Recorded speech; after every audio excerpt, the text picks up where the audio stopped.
আরজিকর হাসপাতালে চিকিৎসককে ধর্ষণ খুন মামলায় ফের জিজ্ঞাসাবাদ করা হলো আরজিকর মেডিকেলের ফরেন্সিক মেডিসিনের অধ্যাপক অপূর্ব বিশ্বাসকে। যে তিনজনের টিম চিকিৎসকের ময়নাতদন্ত করেছিলেন সেই টিমের প্রধান ছিলেন অপূর্ব। রবিবার প্রায় 5.5 ঘন্টা জিজ্ঞাসাবাদ করা হয় তাকে। দিনে 2 বার ব্যবহার করো স্টপেজ ক্রিম আর নিজেকে রাখো এভারগ্রিন কেয়াশেক আরোমা থেরাপি স্টপেজ ক্রিম আর খুঁজে পাও নতুন আমিকে। সিবিআই জিজ্ঞাসাবাদের পর বেরিয়ে বিস্ফোরক দাবি করেন তিনি। পোস্টমর্টম করার জন্য মেয়ের কাকা পরিচয় একজন ছিল, যে বলেছিল ওই দিনকে পোস্টমর্টম না হলে রক্তগঙ্গা বইয়ে দেবে। ময়নাতদন্তকারী চিকিৎসকের এই দাবি শোরগোল ফেলে দিয়েছে। ওই দিন পিএম না হলে রক্তগঙ্গা বয়ে যাবে। এক্স কাউন্সিলর বলে একজন কেউ ছিলেন, নাম বলতে পারবো না। এক্স কাউন্সিলর বলেছিলেন? হ্যাঁ, ওনার বাড়ির বলেছিলেন, আমাকে বলেছিলেন, ওনার রিলেটিভ একজন কেউ, নট ব্লাড রিলেটেড, মেবি বাইরের কেউ, বাইরের লোক। আচ্ছা, বলেছিলেন পোস্টমর্টম ওই দিনই করতে হবে, ওই দিনই করতে হবে, ওই দিনই করতে হবে। মানে উনি কি এখানকার না ওই ওনাদের বাড়ির? ওনাদের বাড়ির ওখানকার এক্স কাউন্সিলর। ঠিক আছে।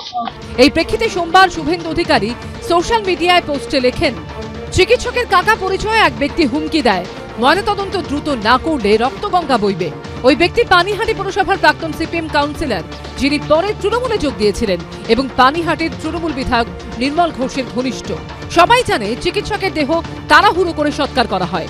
এটা আরো আশ্চর্যের যে সঞ্জীব মুখোপাধ্যায় নিহতের আত্মীয় না হয়েও শ্মশানের নথিতে সই করেছিলেন।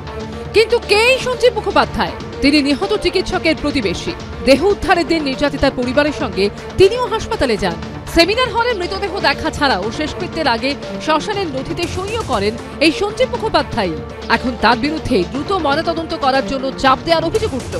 আদালত হোক আর সিবিআই হোক বা যেখানে হোক, বসে এটা নিয়ে আলোচনা হয়। এখানে অত বড় বড় এক একজন পুলিশ প্রধানরা রয়েছেন, সংগঠন ডাক্তারের সমস্ত মাথারা রয়েছে, স্বাস্থ্য দপ্তরের সব মাথারা রয়েছে। সেখানে আমি কাউকে যদি বলি তাতে কি পোস্টমর্টম প্রভাবিত হয়? দাহর সময় তখন ওনারা সুস্থ ছিলেন, স্বাভাবিকভাবে অসুস্থ করবেন। আমি সোশ্যাল ওয়ার্ক করি, সোশ্যাল ওয়ার্ক কাজে রয়েছে। এরকম একটা কাজ করতে গিয়ে যদি কেউ ট্রিগার করে দেয়, পিছনে তো গার্জিয়ান কেউ আছেই। তাৎপর্যপূর্ণ বিষয় হলো, সোমবার পানিহাটির তৃণমূল বিধায়ক নির্মল ঘোষ সিবিআই এর ম্যারাথন জিজ্ঞাসাবাদের পর তার বাড়িতে ফিরতেই সেখানে পৌঁছে যান এই সঞ্জীব মুখোপাধ্যায়। সেই সময় তৃণমূল বিধায়কের বাড়িতে ছিলেন ব্যারাকপুরের তৃণমূল সাংসদ পার্থ ভৌমিক ও আরেক তৃণমূল বিধায়ক সোমনাথ শ্যাম। দীর্ঘক্ষণ তাদের মধ্যে আলোচনা হয়।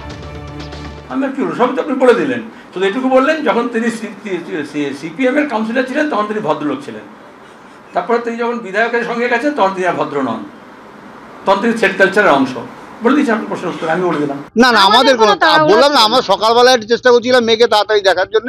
ওটাই আমার তখন আমাদের চাপের টেনশন ছিল, তাড়াহুড়ো ছিল।